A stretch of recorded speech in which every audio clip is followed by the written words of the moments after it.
السلام علیکم۔ غریب کسان کی بیوی۔ غریب کسان کی شادی بہت ہی خوبصورت عورت سے ہو گئی۔ اس عورت کے حسن کی سب سے بڑی وجہ لمبے گھنے سیاہ بال تھے، جن کی فکر صرف اسے ہی نہیں بلکہ ان دونوں کو رہتی تھی۔ ایک دن کسان کی بیوی نے اپنے شوہر سے کہا کہ کل واپسی پہ آتے ہوئے راستے میں دکان سے ایک کنگھی لیتے آنا، کیونکہ بالوں کو لمبے اور گھنے رکھنے کے لیے انہیں بنانا سنوارنا بہت ضروری ہے، اور پھر کتنے دن ہمسایوں سے کنگھی منگواتی رہوں گی۔ غریب کسان نے اپنی بیوی سے معذرت کر لی اور بولا، بیگم میری تو اپنی گھڑی کا سٹرائپ کافی دنوں سے ٹوٹا ہوا ہے، میرے پاس اتنے پیسے نہیں ہیں کہ اسے ٹھیک کروا سکوں، تو میں بھلا کنگھی کیسے لا سکتا ہوں؟ تم کچھ دن مزید ہمسایوں سے کنگھی سے گزارا کرو، جب پیسے ہوں گے تو لے آؤں گا۔ بیوی اپنے شوہر کی مجبوری کو سمجھ رہی تھی، اس لیے زیادہ تکرار نہیں کیا۔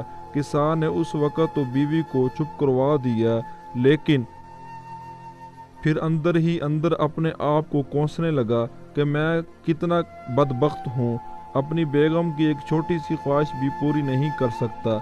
دوسرے دن کھیتوں سے واپسی پر ایک کسان نے گھڑیوں کی دکان پر اپنی گھڑی کو بیچ دیا۔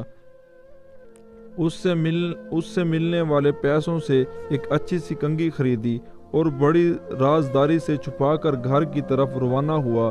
اس نے سوچا گھر جا کر بیوی کو سرپرائز دوں گا تو وہ بہت خوش ہوگی۔ جب وہ گھر گیا تو کیا دیکھا، اس کی بیوی نے اپنے لمبے بال کٹوا دیے تھے اور مسکراتے ہوئے اس کی طرف دیکھ رہی تھی۔ کسان نے حیرت سے پوچھا، بیگم یہ کیا کیا؟